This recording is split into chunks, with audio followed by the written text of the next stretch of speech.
What's up, guys? Welcome back to another episode of Standing on Business. Today in our studio here, we have Dr. John Torrens, professor of practice at the Whitman School of Management. Thank you so much for joining us here today. My pleasure, man. Happy to be here. Absolutely. So tell us a little bit about yourself, about your position at the School of Management. Yeah, I'm a professor of practice, like you said. So I am a practitioner. I've been an entrepreneur most of my adult life, and I bring that experience to the classroom. So I teach undergraduates and graduates in our entrepreneurship department, which was one of the first academic departments of entrepreneurship in the country, which is kind of fun and cool. So we have an academic side of the house in our department. They do all the research, actually number two in the country in terms of academic research productivity, which is quite cool. And then we have the practitioners, me and a couple of colleagues who have been in business, are in business, and we bring that experience to our classrooms for our students. Awesome. So what business experience kind of that you said you're practicing Mhm. still currently? What is that specific business? Yeah, so I am a speech language pathologist by background. That's my graduate school training. And so I built a business around that. So I started out as a solo practitioner, just doing speech therapy 101 with kids. And over time, started connecting the dots and slowly grew it.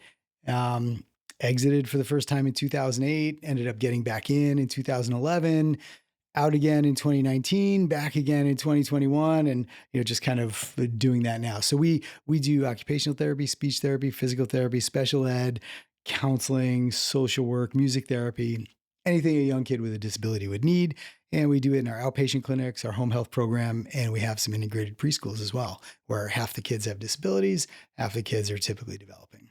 Very cool. Very Yeah. cool. So, what distinguishes, let's say, for example, someone that's familiar with a business degree, Hmm. and maybe specifically a degree in entrepreneurship? Kind of Hmm. where do you guys distinguish yourself in that? Yeah, so entrepreneurship is a major and a minor within the business school. So it is a business degree, although it's not teaching a very specific vertical like supply chain or finance or accounting or marketing. It's much more general, much more broad. And one of the things we really try to do for our students is teach them how to apply an entrepreneurial mindset to whatever they're doing. And we know that not every student's going to start a company right after they graduate, right? Because they maybe lack time, money, experience, contacts, whatever it happens to be. They may get a job, but if they act entrepreneurially in that firm, they're going to be more valuable to that firm. They'll get promoted faster, they'll earn more, and hopefully open the doors for themselves for their future venture creation. So there's corporate entrepreneurship, there's social entrepreneurship, where we teach you how to start a social venture, nonprofit. There's a family business track, and then of course, new venture creation, which is what everybody thinks of when they think of entrepreneurship. Yeah, absolutely. Yeah, I have a bachelor's in business administration, so I find that interesting that you guys kind of highlight the mindset because it is a little bit of a different of a mindset than someone that is just getting a business admin degree. That's more about, I would say, kind of being a team player, and not to say that entrepreneurship isn't, you're working with people, of course, but more is being part of a system as opposed to creating the system and Yeah. having the viewpoint of making that. So that's very interesting that you kind of distinguish that out. I guess what's one of the key topics or the key things that people aren't kind of realizing about entrepreneurship or like the education behind it? A lot of times people kind of think like either you're an entrepreneur or you're not. Hmm. Is it kind of by formalizing the education of becoming an entrepreneur, um, kind of does that make a mindset kind of shift for somebody? Yeah, and that's the age old debate in the discipline, right? Is are you born or are you made? And at this point, I'm pretty convinced that you can be taught to be an entrepreneurship. I mean, that's what we do in our department, in our school. So there are certain things, behavioral things, personality traits that may lend themselves to better entrepreneurial outcomes. But in general, you can teach somebody the process, the steps, the skills, the mindset to pursue opportunities. And that's what we do. Yeah. What's one of the biggest things that people might not realize that you guys are educating on? Really, it's so there's a couple things that are most important. Probably the biggest one is opportunity recognition. We're all surrounded by the same things, right? But what is different about me than somebody else where I see an opportunity and I make something of it, right? We could probably spitball a few ideas. We can get 10 people in a room. We could all come up with some really great ideas, right? So that's part of it. But then there's this whole bias toward action because right now on the planet, millions of people have the very same really cool freaking idea for a new business. How many are actually going to take that first step and do something about it, right? So your idea is pretty useless, but we do teach about opportunity recognition, how to kind of pick out the pockets, how to figure out what opportunities are going to be really good business opportunities, which ones might just be interesting hobbies that won't make money, and which ones will be losers. But beyond that, you've got to do something with it, right? Because it's not enough just to say, "Hey, I got a great idea," because get in line and join the club with that great freaking idea. Yeah. You got to do something. So the best way to learn about entrepreneurship is to do entrepreneurship. And that's what we teach. So it doesn't have to be super sophisticated. It doesn't have to be a funded AI startup, for example. It doesn't have to be as simple as a lemonade stand either. It could be somewhere in between, but we teach action and how to take that first step towards reaching your goal. What would you say to someone kind of on that topic that you touched upon about either entrepreneurs are made, or are they made, or Mhm. are they just, do they exist basically? Are you born an entrepreneur, or can you be made an entrepreneur? What would you say to someone that is saying, either you got that quality or you don't? Yeah. So I don't think we've identified the quality, Mm, right? So there are a variety of qualities, right? So, for example, high tolerance for risk is one quality, right? You can teach that, and maybe not tolerance for risk, but you could teach risk mitigation mm, strategies or risk identification as a way to get to that, right? So you can have the quality, but you can be taught how to back into it as well, right? So there's a bunch of different qualities, but at the end of the day, you're born with a certain set of traits and then you learn certain things as well, right? I mean, nobody's born a doctor or a fireman or any, you know what I mean? They're just born as humans. And through your experience, your lived experience and your education, you become what you want to be. So it's a learning process in addition to some of the innate abilities. Like, some of the best entrepreneurs I know are just really good at networking, mm. right? They're not bashful, they're not shy, they're happy to go do it, and actually, there's a lot of research coming out of our department that shows there's a very cool connection between ADHD and entrepreneurship because the skills and traits that hyperactive and impulsive ADHD brings with it are uniquely suitable for entrepreneurship. So there's two sides to that debate, but it's very teachable. Very cool. Can you give us a little bit more about that, kind of that topic of, I because I feel like in almost in a certain way, many business owners can kind of resound with that idea that, Mhm. sometimes you get an idea, and you hyper fixate on the idea, and then you move on to the next thing, the next Yeah. thing, the next thing. Can you give us a little bit more of like the research that you guys are doing? Yeah, well, so in terms of the link between ADHD and entrepreneurship, so it's really hyperactive and impulsive type, not inattentive type, that Okay. correlates really well. So things like hyperactivity, impulsivity, lack of premeditation is the technical term for it, but it Okay. just means not overthinking things, Just right? doing, just Yeah, doing. Yeah. yeah. So there's an upside and a downside to all of these, right? So take lack of premeditation as an example. When it's working for you and it's strong and functional, it makes you look like you're making quick decisions, doing it really well, moving on to the next thing, not screwing around, not getting involved in analysis paralysis or anything like that. Mm, When it's dysfunctional and it's not working for you, it looks like just what you mentioned, right? You make quick decisions, you don't think them through, you deal with the consequences later. So every single one of those traits has an upside and a downside depending on how they express, and there are some, pretty easy techniques to manage it so that you're expressing the upside more than the downside. gotcha. Kind of bringing it back to your story, Sure. starting off the business. What was the kind of the process? You said that you made an exit out of it. So Mhm. what were the kind of the steps of growth for someone that's maybe in their business right now and is thinking like, okay, what's the final outcome here? Can Mhm. you talk about the process of growing that business and what led you to make an exit? Yeah. So the headline for anybody who's thinking of this is that you are going to exit your business at some point, one way or the other, right? Because you're either going to die, you're going to sell it, you're going to hand it off to the next generation, you're going to go bankrupt, you're just going to close it. S- At some point in time, you're leaving the business, An exit right? will be made. An Yeah. exit will be made, absolutely. So the planning you put into it is meaningful, right? Do you want it to be a fairly successful exit, or do you just want it to be, sort of lame and you close the door for the last time and you leave, right? So there's a lot to that. But in terms of my journey, like I said, I was just a solo practitioner. I was taking referrals for speech therapy kids. Thought I was living large, billing myself out at $45 an hour. As a 23-year-old guy, with a car payment and some student loans, right? And rent. So it wasn't bad until I realized that if I don't work, I don't earn any money because I bill by the hour. So that was a drag, once I learned that. So I was lucky enough to have a good friend who's also a pretty successful entrepreneur who was my mentor. And he just said to me one day, he's like, well, why don't you hire somebody? And then you kind of double your efforts. And, being trained as a clinician or as a speech therapist, I thought, well, that's a good idea, but how does one actually do that? Like, how do you hire somebody? I don't know. I had no idea. Right. So, kind of walked through it, and I placed my first ad in the paper back when that was a thing, when people read the classified ads for jobs.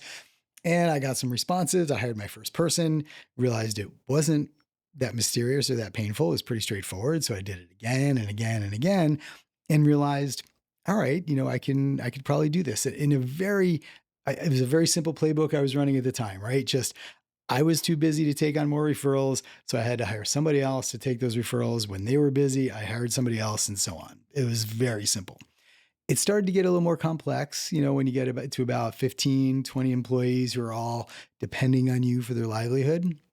And that's what really scared me. So that was the point in my career where I went from, zero revenue, well, when I had about 10 or 15 employees, I forget how big we were at the time, but when I decided, and so I went up to Syracuse University and I said, hey, I really want to take an accounting course because I had never had any accounting or finance. I didn't have any business courses at all throughout my whole educational history. So they tried to talk me into the MBA. And, I said, it sounds cool, but I already have a master's degree. I don't really want another one. Yeah. So I did what any rational human being would do. And I said, screw it, I'm just going to get a doctoral degree. So it, like, literally at that moment, that's exactly how long I thought about it. Probably less than a minute. I said, yeah, I'll get a PhD in business. And that's what I did. So the cool part about that, despite how annoyingly difficult it was for a long period of time, like I was starting a growing company. My son was born on the day my first class started. Wow. It was crazy. It was probably the worst time to do it. But that's also a thing about entrepreneurship, right? Is you're never going to be more ready than you are now, Yeah. right? You think, oh, I'm going to be ready once this happens, or I'll do this, then I'll be ready. You're not going to be more ready. There's going to be other things that get in the way. So just figure it out now. So I got into the doctoral program, and that's when everything started to change for me because every single course I took, you had to do a project. And I used my little business as my lab experiment, and that was my project. So every single course I had, whether it was marketing, law, HR, my business was the project. We went from whatever we were at the time to almost 15 million in a couple of years, largely because of my PhD program. Like I didn't know any of the stuff that I was learning, and it was all new knowledge, and I soaked it up. And it wasn't just academic for me. It was very practical. Like the things I was learning in my classes, I could apply them that night in my business. And that was really cool. Having that tangible like ability to just literally implement it right away instead of it being like something that maybe one day you'll put into Right. the Instead of it business. being just really theoretical and whatever, it was just super practical. And I've carried that through to my own teaching in the classroom where, I'm very conscious of the fact that, these students are relatively young. They're probably not going to apply what I'm telling them Right right now. away in their own business. But, in our undergraduate capstone, they build a business from scratch. So I try my best to keep what I'm teaching that week very applicable to what they're doing that week. So there's a really quick correlation between what I just told them, what we just talked about, and what they've got to do for homework or assignments or projects. Yeah. So that business, you made that exit after graduating with the doctor, or that's prior to that, or Yeah, how no, did that? after. So I finished my degree, I think in 2000, I want to say 2004, and my exit was in 2008. Okay, and what was kind of the process that was like, okay, it's time to make an exit? Yeah, so our business is highly dependent on state budget funding because we work with young kids with disabilities. So it's Part C of the Individuals with Disabilities Education Act. Um, And every time the state budget came up for approval, it was stressful. Like, are they going to cut funding for our programs? Are they not?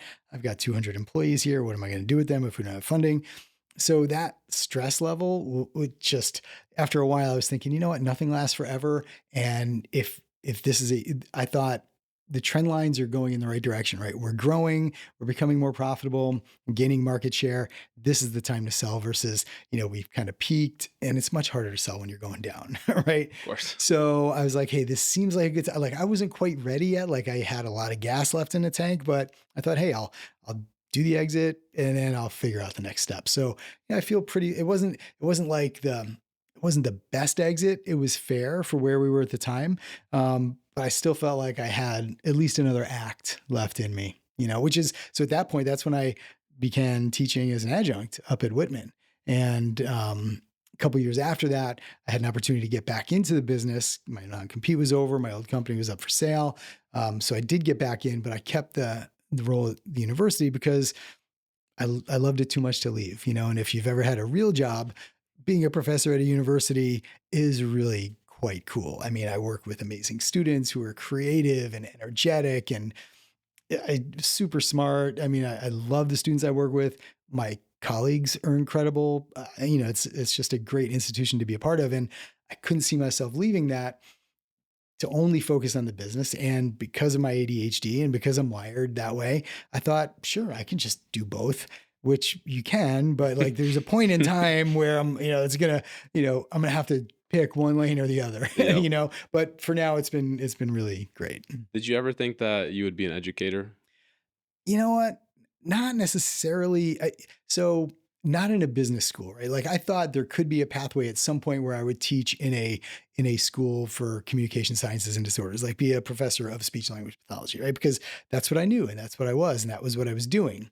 But the idea of actually teaching about the larger business activity I was doing, right? Teaching entrepreneurship, that didn't even present itself until 2008 or 2009 as an option. And I thought, wow, that actually sounds really fun and really cool. And yeah, it is so fun and it is truly cool. And I'm blessed to be able to do both. Very cool. Yeah. Let's again kind of bring it back one more time to the business. What was I guess the process, or kind of what kind of advice would you lend to someone when a business is growing?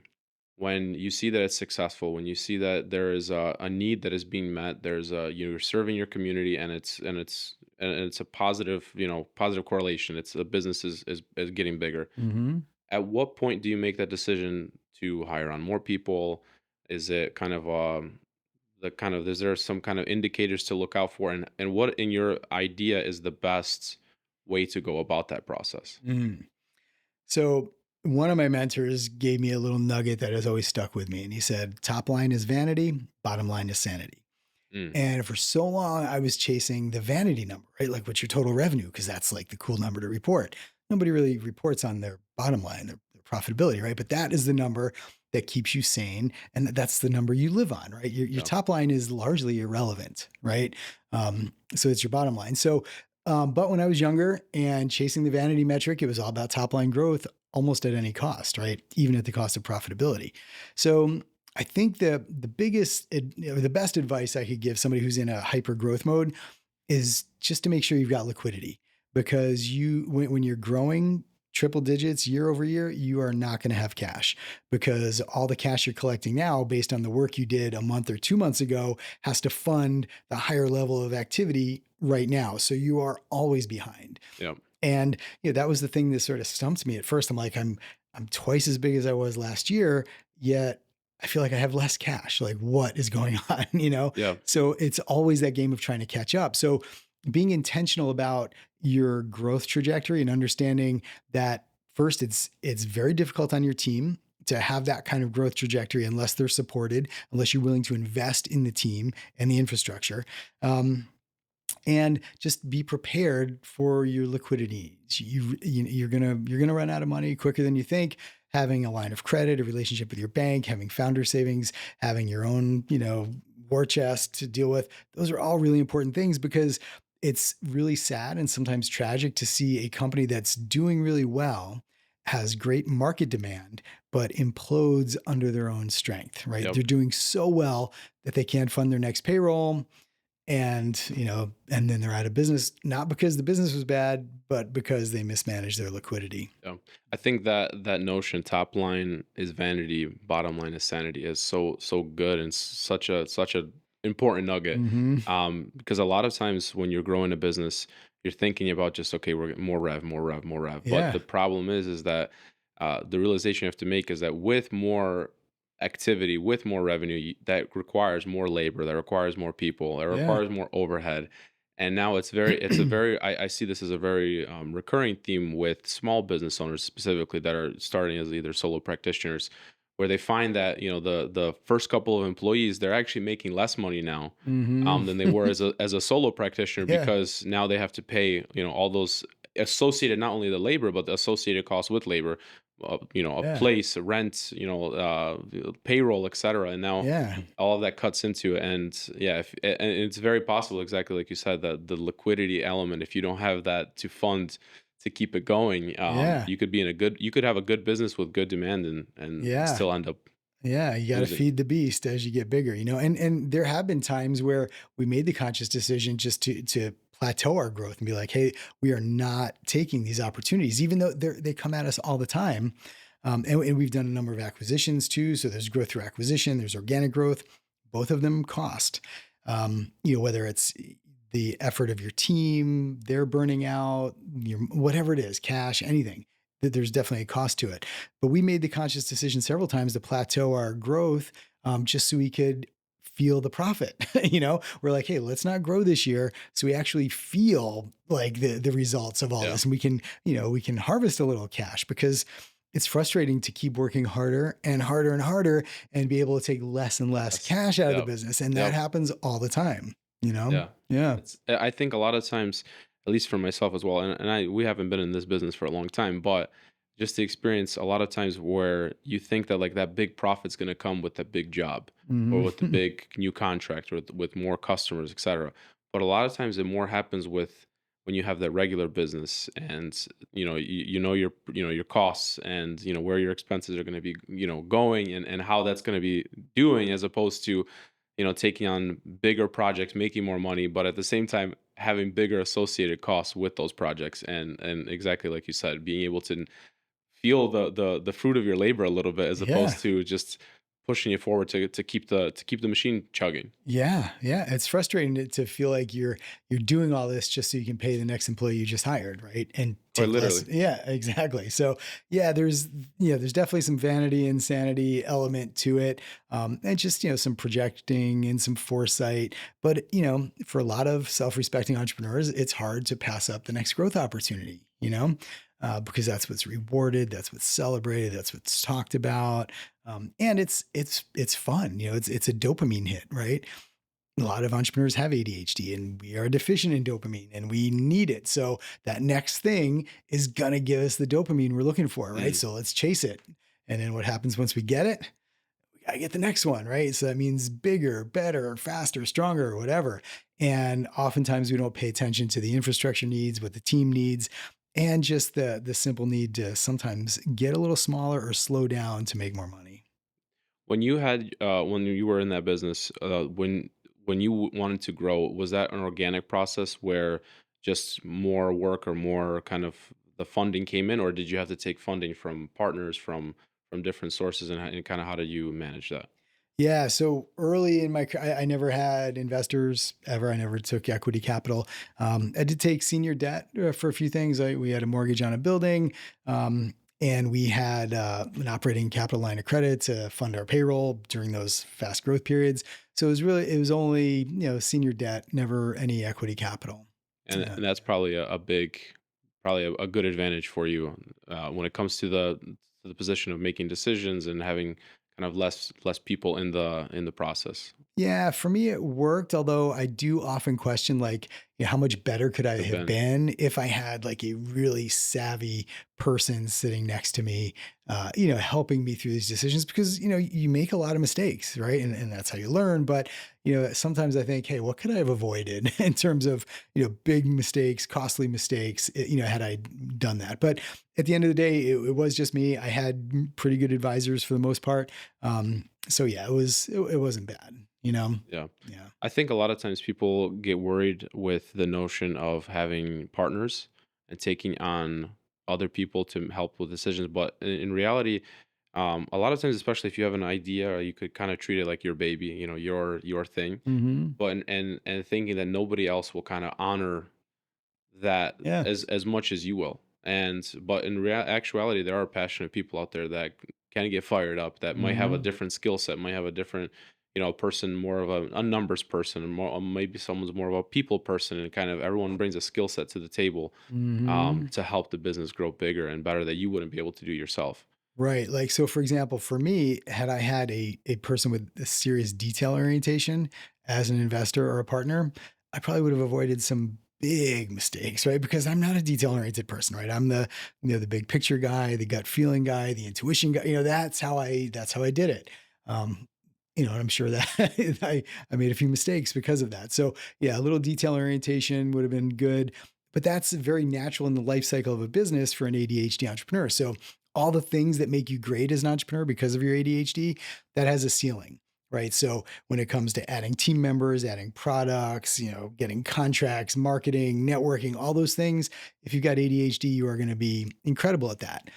When the business gets more mature and it requires things like, coherent allocation of resources and policies and procedures and systems, the wheels kind of fall off the bus for guys like me. We get pretty bored and it doesn't feel as exciting. There's no dopamine available in that, right?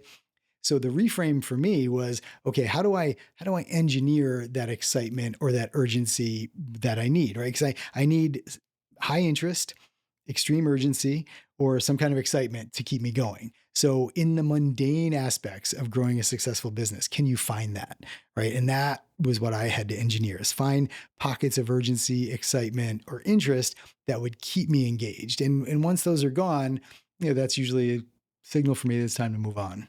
Yeah. Yeah. At its biggest size, how large of an organization were you managing? The biggest was 250, maybe between 250 and 275 employees, somewhere in that neighborhood. 15 million in revenue, maybe five locations. So Wow. not the biggest company, but certainly it was, it wasn't that small, and it definitely had complexity to it, in terms of the different offices, in terms of the number of bodies. I mean, this we just had a lot of people, Of course. and we were billing out procedures and hours. Our debt structure, capital structure wasn't that complicated, but we dealt with Department of Health and Department of Education, and those audits and regulations and laws, that those kept it fairly complex. So it wasn't the biggest business, but it certainly had its complexities. Of course. Yeah. What was the I guess the biggest kind of jump or the most staggering kind of from starting as a solo practitioner to business of that size? What was the biggest jump that you didn't expect to have to make, and kind of the challenges and kind of how you overcame those? Yeah, and this was like a recurring nightmare almost for me that came true. Like I would wake up at night with thoughts of, people walking around my office and I didn't even know who they were, right? And I Mm, was like, who the hell is this person? What are they doing? What are they costing me, right?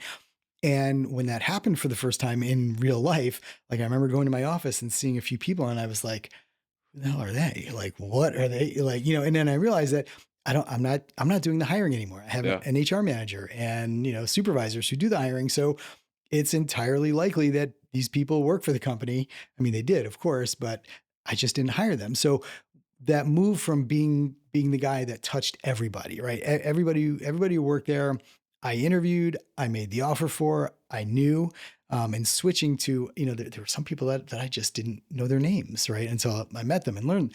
And then, of course, after time, it just became part of the onboarding process where they had to sit down with me or a group meeting or something to address that very issue. But I think that was probably the toughest part for me because it was a small business, like five or six of us, maybe 10 of us for a couple of years. It was very intimate, very personal. And then as it got bigger, there was a little dichotomy between the employees who were there early and they knew me well and the ones who didn't. And the ones who were there early and knew me had this feeling like, oh, it's all changing now. It's getting more corporate, Yeah. yada, yada, right? And the people who were just there kind of had a little bit of animosity towards the people who I was closer to, you know what I mean? Just Yeah. because of that dynamic. So it takes a while to smooth that out. And, it's worth thinking it through and being intentional about it because as you grow, it's going to happen, and it's just a matter of how you deal with it.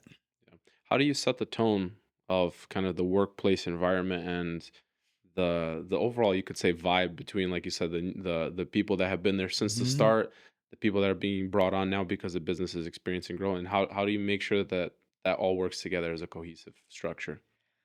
Well, the first thing is just the hiring approach, right? So when I was doing the hiring, I just in my head, I called it the canoe test. Like, would I want to be sitting in a canoe with this person for 8 hours? Mm. Right. I don't know if there's any validity to that or if it's even wise, but that was the thing I went through in my head, right?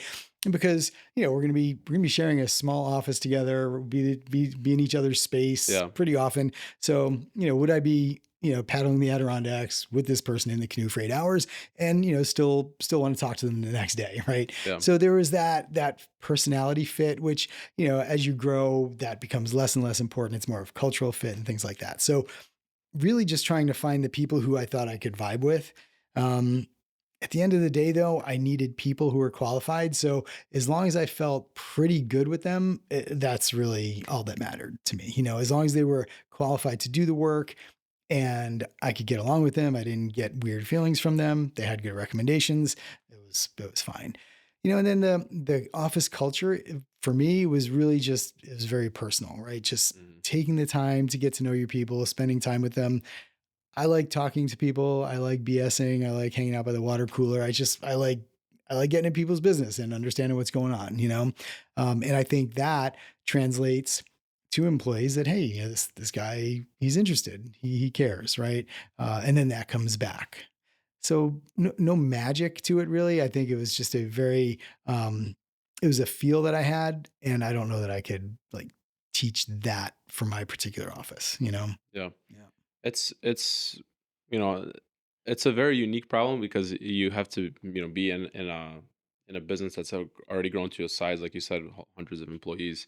Um, but I think that even those small steps can be even taken in a small team kind of environment Yeah. of setting the tone and making sure to connect with your team, seeing what the Mhm. problems that they're facing. And one of the nice quotes that we got off of one of these podcasts is seeing the goals of your staff Yeah. and making sure that your goals, how can we align the goal of the business with the personal goals of the person, because that's how we can increase the motivation of, all right, we're working together toward the same direction. Or maybe you're going in a different direction in general in life, but how can we assist you with that so that you can perform the very best at work. Mhm.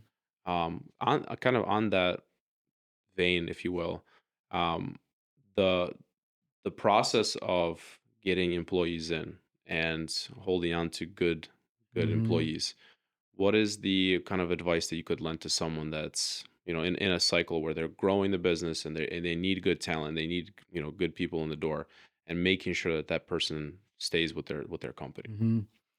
So talent acquisition, in my experience, if the person really feels like you want them there, not just that, you have to fill a chair and yeah, you're qualified, so come on board, right? So, and I had the experience where, I made an offer to somebody and their feedback was like, well, I didn't really feel like, you wanted me there. It was almost Mm, like you had to hire for this position, right? And that stuck with me. And I thought, wow, that's interesting. I mean, of course, I wanted the person there. I made the offer, but I didn't take the time to really express that and make them feel it, either through my words, my actions, the speed with which I communicated with them during the process. So I made a point that, when I wanted somebody, I did my best to make sure that that was very clear. Like I expressed it, I acted that way, I took extra care in the interactions.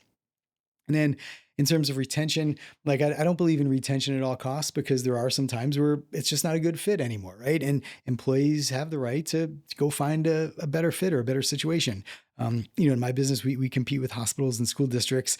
And it's hard to compete like on the benefits package and time off for schools and stuff. So we just tried to compete on the overall employment experience, right? So you're going to be surrounded by people who are really good at what they do. They care about it. We're going to invest in your own continuing ed. And it's a cool culture to be a part of. And what I found is that people want to work in an environment where their colleagues are viewed as some of the best of the best. And if we could maintain that, we were pretty good at retention. But every year we lose a few people to the school districts because, I mean, if why wouldn't you want to have a school calendar, right? I mean, it's a pretty sweet gig. Yep. So I get it, and I never try to fight to keep. I mean, I will say, hey, is there anything we can do? Like, what's going on? Are you leaving because of me or the job? And usually it's like, no, I want summers off. Like, I have young kids. I don't want to work in the summers. I want Christmas off or whatever it is. So yeah, I don't believe in retention at all costs, but I do believe in setting the stage for retention, to the highest degree you can. Yeah. Yeah. When your non-compete expired and you kind of were feeling the kind of almost in a sense the itch to come back into the Hmm. business, what were maybe one of the things like kind of non-negotiables for you of like, okay, well, I'm going to do it differently this time after learning this experience, after getting the Hmm. education and having the FaceTime with other colleagues and people that are in the business space and from your years of experience in the business, where like, okay, I'm going to do it differently this time, or was it the same? Yeah, it was largely the same, right? I mean, I did say, hey, I didn't want to take on any debt. I didn't really need to do that. So that was important to me. And then I did say I wasn't going to chase growth just for growth's sake because I'd been there, done that, and didn't really feel like going through that again. I just wanted to build a good company that was going to be sustainable, and we were going to be able to do good stuff for the long term. And that was the goal. Awesome. Yeah. So you're still in that business today. Yes. Yeah. And so talk to me a little bit about the the philosophy with teaching and with running the business and kind of how that Mhm. kind of connects. Yeah. So first, the great news is that as of this year, I really don't have a formal operating role in the business. So I have equity, but I don't have a job Mm. really per se. Nobody relies on me for Yep. anything. I'm not a bottleneck. I don't have a place in any process or system. I'm just Ownership stake. yeah, I'm an owner. I'm an answer man. I'm not the heavy, so people like to see me when I show up, right? I don't have anything like that. But that's been pretty recent. So the cool thing about being in business and teaching entrepreneurship is that they just complement each other so beautifully. So the things that I do in my business or the things I'm learning in my business, I can teach my students, at the right point in the curriculum and during the semester. And just teaching what I'm teaching, I have to apply it in my like now that I know better, right? I know a little bit about, strategy or things that we would teach in the classroom. I feel compelled to apply them, right? In a real world setting. So it really is bidirectional. It goes both ways and one reinforces the other. And it's a truly cool um, alchemy for me. Yeah. Yeah. I know one of your kind of passions is the well-being of entrepreneurs. Hmm. Can you talk to me a little bit about maybe, when you're an entrepreneur, you're in the process, you're in the grind, you're in the hustle of things, Hmm. and sometimes you might not focus on, yourself. Can you give me a little bit of what that is and how that should look in an entrepreneur's mind? Right. So I was my own case study. So I was maybe, I don't know, early 40s or something. I forget. It was right around the time I got diagnosed with ADHD. I had a mountain bike injury, had a shoulder. I mean, I was a mess at the time, but I was still grinding, still running the business, still going really hard. And I was getting fatter. I was getting hypertensive. My glucose was rising. So I was almost diabetic. Like I look at pictures of me then, like 20 years ago, and I look horrible. Like I do not look healthy. Fast forward 20 years, I've gotten that under control. So the main motivation was a friend of mine was joking with me and saying, "Hey, your wife's future husband is really going to appreciate all the wealth you created because you killed yourself for this amazing business." And I thought, yeah, that kind of sucks. That's That dark. like that, and then I started thinking, is that why I'm doing this? And the question for all entrepreneurs is why are you Yeah. doing that? Are you doing it because you literally want to drive yourself into the ground? If so, then keep it up.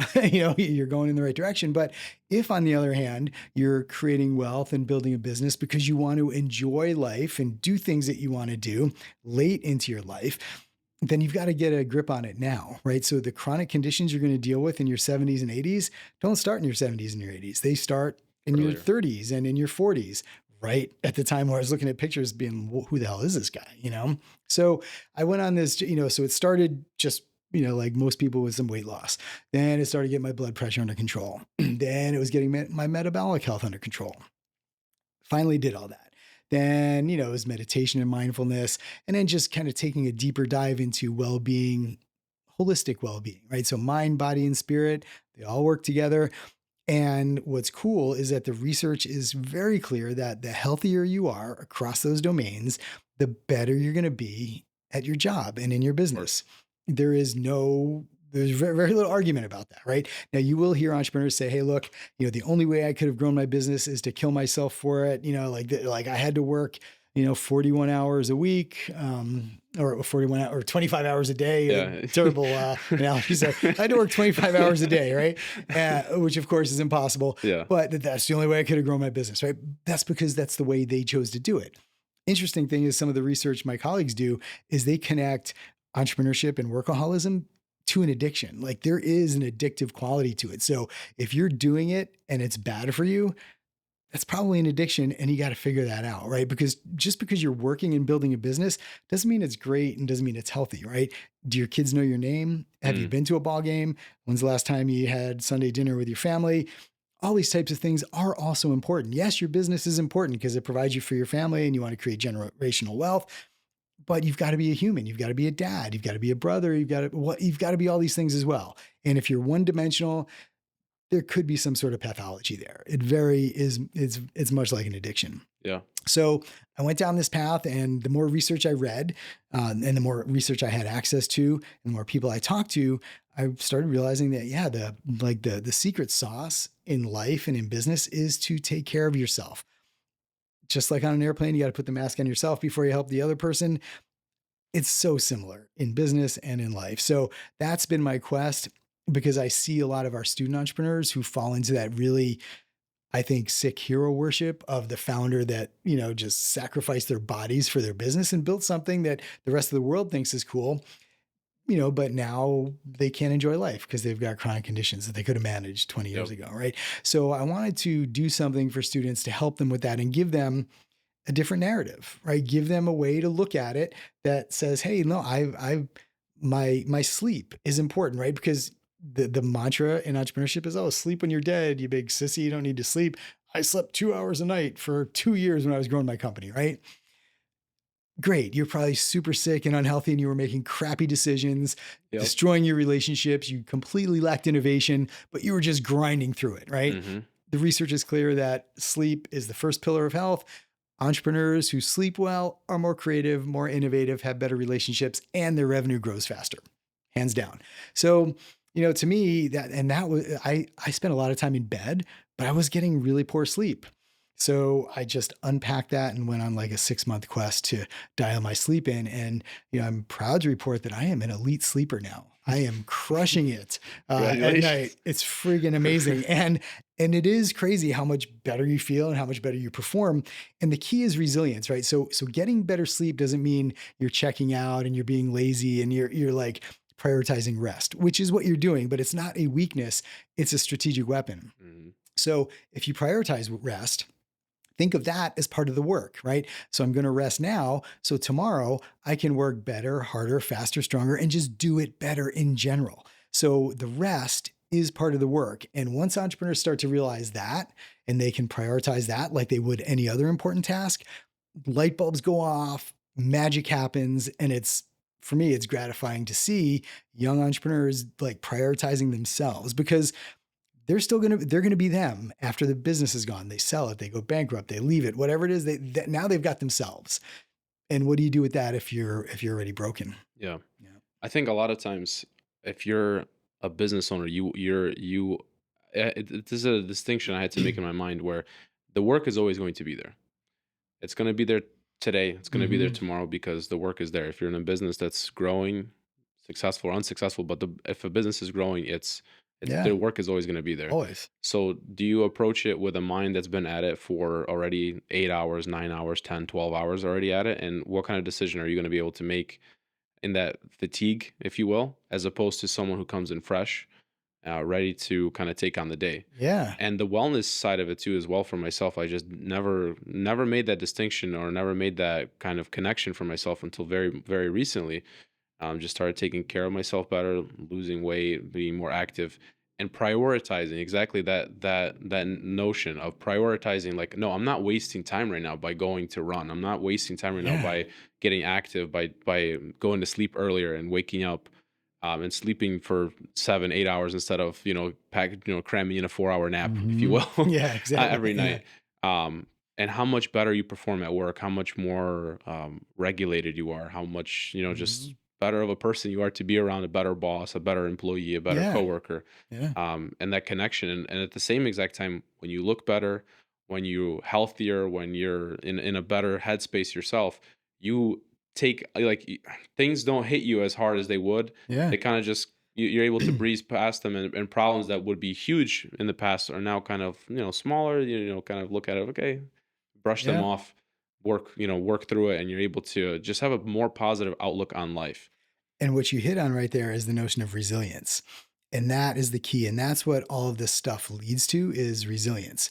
So, think of it like a bouncy ball or a glass ball, right? You drop the glass ball and it shatters, not resilient at all. And that's what the entrepreneur who grinds themselves into dust is the glass ball that, when it finally drops, it shatters. The bouncy ball, on the other hand, bounces back higher. You want to be the bouncy ball, right? You want that resilience. And the way you build resilience is prioritizing sleep, getting good nutrition, getting natural sunlight, getting your feet in the ground, moving, having a mindfulness practice, all the things that we used to have time to do before we were entrepreneurs, before we were in, 2026, decades ago, we used to have more time to do this. Mhm. Um, but getting back to that and just grounding yourself, being a healthy human, mentally, physically, spiritually, is going to pay dividends in your business. There is a serious ROI for prioritizing that. Yeah. Another thing that you touched upon that I really resonate with is the idea of, we heard this on a previous podcast, forgetting the reason for growing the business. Hmm. And a lot of times you can forget, significant others and family and friends, and the things that kind of keep you sane and keep you human, Hmm. for the sake of kind of the monster you've built at work, if you Yeah. will, because it's this machine, and you want it to grow, but and it kind of that process where it turns from your baby to this kind of beast that you are now working for, if you will, Right. that you have to be a part of, because for the sake of your reputation and your business, you have to be a part of it. You have to be plugged in. You have to keep it moving. You have to keep it, Yeah. etc. And forgetting the reason of, like, wait a second. Should I be at work for 12 hours today? Should I consistently every Hmm. single day putting in these types, Yeah. 70, 80, 120-hour work weeks, Yeah. for what? For who? Right. And sometimes you need to, right? Sometimes, That's a fact yes. of life, right? But if you're resilient, you can do that without breaking a sweat, right? Like, yeah, I've got a big proposal, all hands on deck, we got to do it. You're hardly going to feel it if you are healthy and you're resilient. And that is one of the main reasons to focus on that, because when the inevitable hard times come, you're going to be much better prepared to deal with them and be successful through them if you have resilience. If you're already worn down and it gets hard, which it will always get hard, you're not going to be as successful. And so that's a really important point you made. Yeah, I think a certain part of it too, as well, is almost in a way a healthy boundary Hmm. making that you have to put into place of, yes, the work needs to get accomplished, of course. Hmm. Deadlines exist, and they need to, certain things need to happen at a certain time.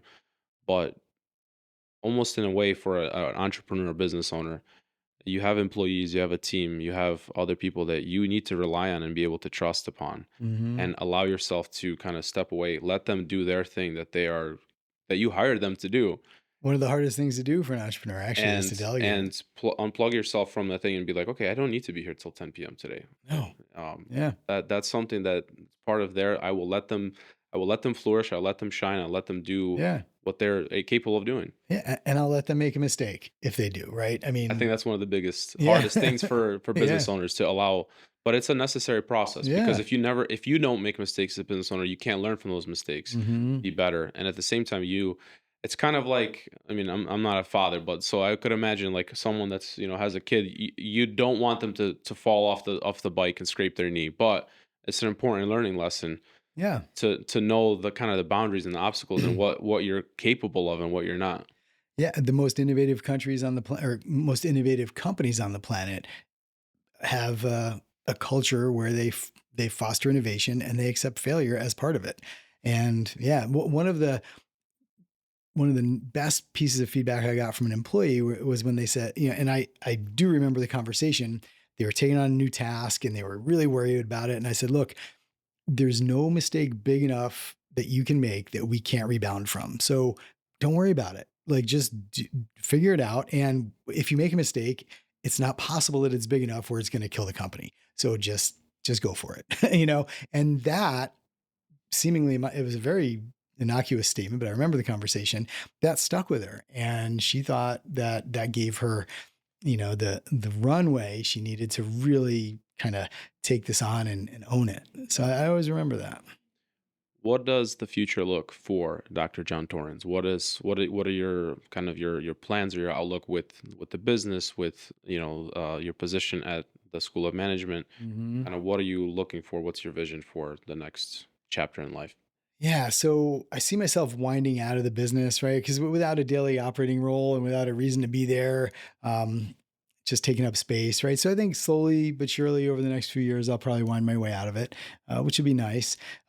And honestly, at the university, I always kind of figured this was about the time I was going to hang it up.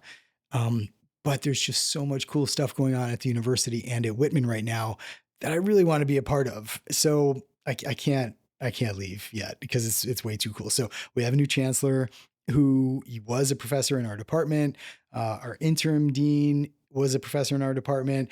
They get entrepreneurship. We're getting a lot of love and a lot of attention. There's a very palpable spirit of entrepreneurship on the whole campus. And we've got an incredible administration. We've got really great staff doing really cool things. Our students are getting better every year. We've got, the new Center for the Creator Economy. We've got, I mean, there's so much cool stuff going on that I don't know. I still, I want to be along for the ride and I want to make a difference. I'm the interim department chair for entrepreneurship right now. And, instead of just being a seat warmer, I want to do some cool stuff, right? I want to, overhaul the curriculum to the degree that it's possible. I want to change up a couple courses so they're unifying experiences for our students. Maybe relook at the tracks we have to see if they still make sense. Put a little energy into our student business hatchery, which is extremely high functioning. Our student entrepreneurs are crushing it. So I want to dig into that a little bit. I'm putting a lot of attention in our Center for the Creator Economy, so that kind of thing is really exciting me way more than I ever thought it would.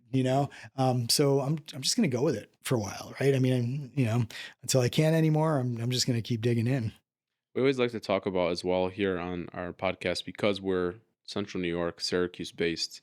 We always like to kind of touch upon the kind of the spirit of CNY of Central New Hmm. York, and kind of your take on owning a business here is maybe something that people aren't realizing, kind of either a advantage or something to play into. What's kind of your take of owning and operating and being located here in Central New York? Well, I mean, it's just where it's where we raised our kids. It was home, so it was just natural. So it wasn't like I was somewhere else and decided, hey, that's where I want to put down my roots. I just naturally grew it.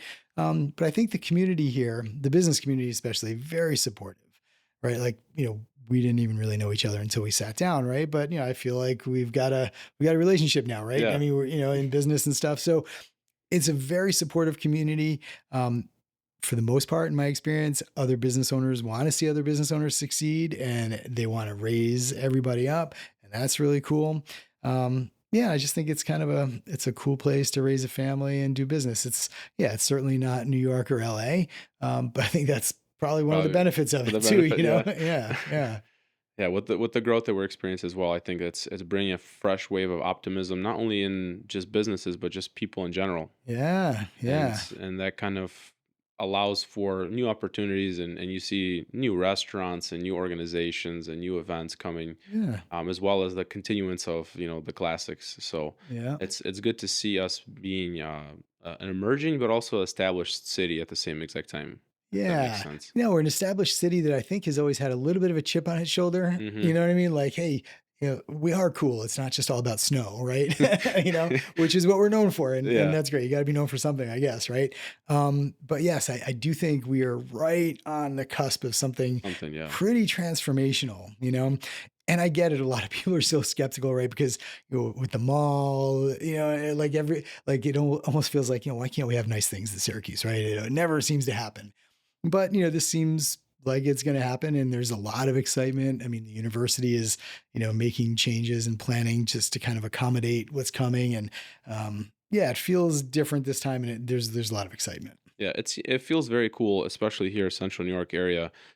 Seeing these, industrial cities that used to be these massive powerhouses during the Industrial Revolution that kind of waned down as labor was outsourced. All these manufacturing jobs, et cetera, are left. And now with like Micron coming back, with a lot of businesses wanting to be adjacent with that, and Hmm. companies are coming back, and we see a little bit of the resurgence of the manufacturing kind of sector coming back as well. Hmm. And just the overall kind of it's almost as if Syracuse is coming back to where it needed to, where it should have been, Yeah. had the kind of the shift of outsourcing labor, et cetera, never happened. Yeah. Yeah. So it's a very cool place to be. I agree. I love it here. Yeah. Absolutely. Our final question we always love asking. Our podcast is called Standing on Business, meaning what are the things that Dr. John Torrens stands on? What are the values, the core principles? If we distilled your human experience down, this is what we could say you stand on. Being of service to others, right? So even in our business, we help young kids with disabilities. At the university, we're helping young scholars become everything they can be, right, through their education. So yeah, I think it just feels good to be in service to others. Like I get a lot from that.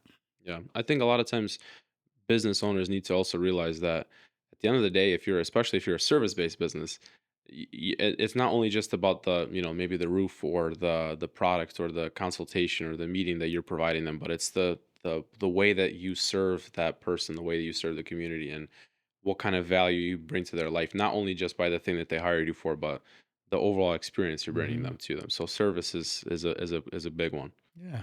Absolutely. Thank you so much. It's been a pleasure Yeah. meeting, Likewise, getting man. to know you a little bit more. Yeah. Guys, this is another amazing episode of Standing on Business.